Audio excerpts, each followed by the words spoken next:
दोस्तों, आज हम उस भूमि की बात कर रहे हैं जहां की मिट्टी में वीरता की खुशबू रची बसी है।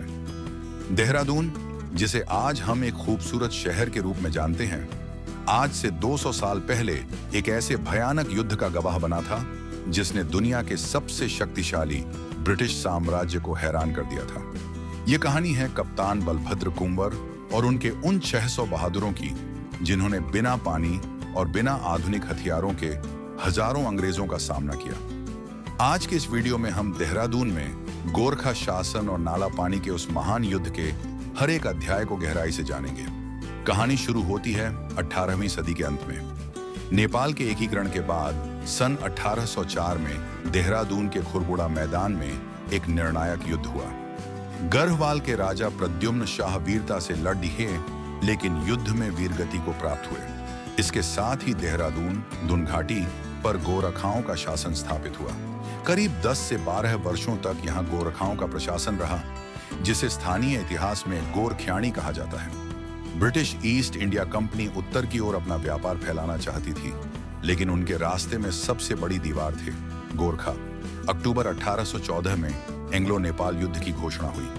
अंग्रेजों ने देहरादून पर कब्जा करने के लिए मेजर जनरल रॉबर्ट रोलो गिलेस्पी को भेजा। देहरादून से कुछ दूर एक पहाड़ी पर बना था खलंगा का किला। इसकी रक्षा की जिम्मेदारी मात्र 25 से 26 साल के युवा कप्तान बलभद्र कुंवर पर थी। उनके पास केवल 600 लोग थे, जिनमें सैनिक ही नहीं बल्कि उनके परिवार, महिलाएं और बच्चे भी शामिल थे। दूसरी तरफ अंग्रेजों के पास 3500 से अधिक अनुभवी सैनिक और भारी तोपें थीं। 31 अक्टूबर 1814 को जनरल गिलेस्पी ने किले पर हमला किया।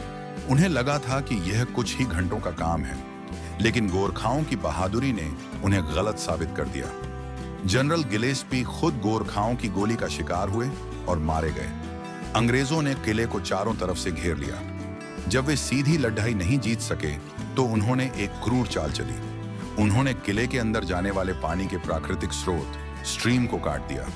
किले के अंदर तबाही मच गई। लोग प्यास से मरने लगे, लेकिन आत्मसमर्पण सरेंडर शब्द गोरखाओं के शब्दकोश में नहीं था। अंत में जब केवल 70 से 80 लोग जीवित बचे, तब बलभद्र कुंवर ने अपनी तलवार निकाली और किले से बाहर निकलते हुए अंग्रेजों से कहा, मैंने यह किला नहीं हारा, मैं खुद इसे छोड़ दाच कर जा रहा हूं। वे अपने बचे हुए साथियों के साथ जंगलों के रास्ते निकल गए और अंग्रेज खाली किले में दाखिल हुए।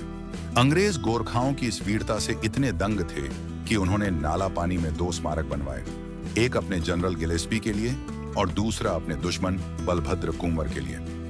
इतिहास में ऐसा शायद ही कहीं हुआ हो कि जीतने वाली सेना ने हारने वाले दुश्मन के सम्मान में स्मारक बनाया हो। यही वह युद्ध था जिसके बाद अंग्रेजों ने गोरखा रेजिमेंट बनाने का फैसला किया।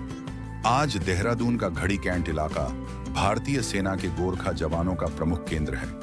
हर साल यहाँ खलंगा मेला लगता है, जो हमें हमारी जड्डीहों और बहादुरी की याद दिलाता है। देहरादून में गोरखाओं का इतिहास केवल युद्ध की कहानी नहीं है, बल्कि यह स्वाभिमान और अटूट साहस की मिसाल है।